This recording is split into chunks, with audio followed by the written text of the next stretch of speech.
Hello and welcome to आगाज IAS. आज का ये वीडियो थोड़ा अलग है, थोड़ा ईमानदार है और थोड़ा ज़रूरी भी। आज मैं आपसे 90 डेज आंसर राइटिंग चैलेंज के बारे में एक महत्वपूर्ण फैसला शेयर करने वाला हूँ। जब मैंने यह 90 डेज आंसर राइटिंग चैलेंज शुरू किया था, तो मेरा उद्देश्य बहुत क्लियर था। वो क्लैरिटी इसलिए था क्योंकि मैं ये चाह रहा था कि यूपीएससी एस्पिरेंट्स में मैं डिसिप्लिन इनकलकेट कर सकूं, डेली राइटिंग हैबिट क्रिएट कर सकूं and most importantly answer structure की क्लैरिटी डेवलप करा सकूं। बट ये चैलेंज पूरी सिंसियरिटी और मेहनत से शुरू किया गया था, but it could not be fulfilled due to some reasons. लेकिन 90 डेज के इस सफर में एक बात बहुत क्लियर हो गई कि अभी जो मेरा चैनल है बिल्कुल नया है और यह फॉर्मेट नए चैनल के लिए डिस्कवरेबल नहीं है और रीच बहुत लिमिटेड रह जाती है।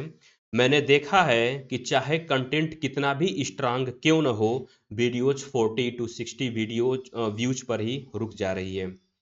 और इसका मतलब ये नहीं है कि एस्पिरेंट्स इंटरेस्टेड नहीं है, बल्कि इसका मतलब ये है कि यूट्यूब एल्गोरिदम इस फॉर्मेट को पुश नहीं करता है। इसलिए बहुत सोच समझकर और डेटा को देख करके और रियलिटी एक्सेप्ट करके मैंने यह निर्णय लिया है कि 90 डेज आंसर राइटिंग चैलेंज को यहीं क्लोज किया जाए। ये कोई फेल्योर नहीं है, बल्कि ये राइट स्टेज पर राइट स्ट्रेटजी चुनने का फैसला है। एक बात बहुत क्लियर कर दूं कि आंसर राइटिंग बंद नहीं हो रही है। यूपीएससी ओरिएंटेशन कमजोर नहीं होगी। जैसे कि मैं प्री एनसीईआरटी फाउंडेशन नया एक इनिशिएटिव स्टार्ट कर रहा हूं इसी चैनल पे। और अब आंसर राइटिंग जो होगी वो बिल्कुल कॉन्सेप्ट बेस्ड होगी। कॉन्सेप्ट बेस्ड का मतलब ये हुआ कि पहले आपको कॉन्सेप्ट बताया जाएगा, फिर उसके बाद उसकी आंसर राइटिंग कैसे करनी है ये बताया जाएगा, जो बिल्कुल बिगिनर्स हैं उनके लिए।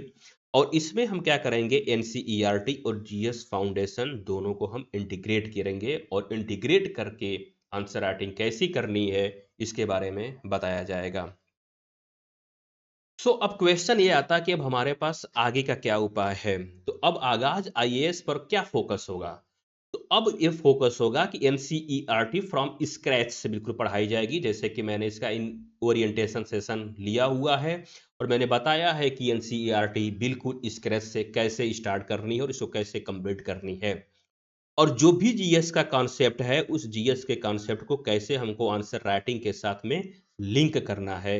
और याद रखें कि ये जो मैंने इनिशिएटिव लिया हुआ है ये बिल्कुल बिगिनर्स के लिए है और ये बिगिनर्स फ्रेंडली यूपीएससी कंटेंट मैं यहाँ पे बताऊंगा।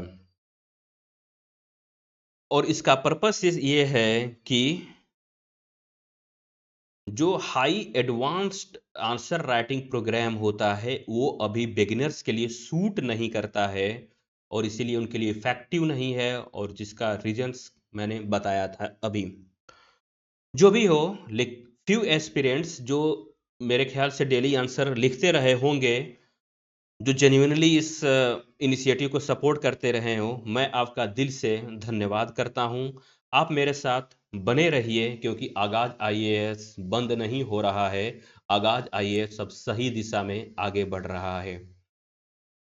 अगर आप चाहते हैं कि एनसीईआरटी और प्लस यूपीएससी ओरिएंटेशन और आंसर राइटिंग तीनों एक साथ एक स्ट्रक्चर्ड तरीके से आए, तो चैनल को सब्सक्राइब करें और कमेंट में लिखें रेडी फॉर न्यू आगाज।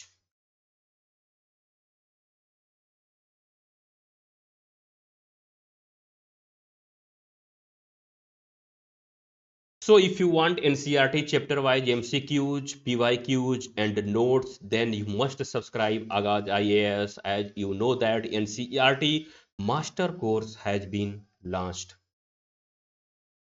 Thank you. For more information you can join Agaz AIS, and if you have liked this video, do like the hit button, comment below if you have any queries regarding it, and share this course to other fellow friends. Thank you. Have a nice day.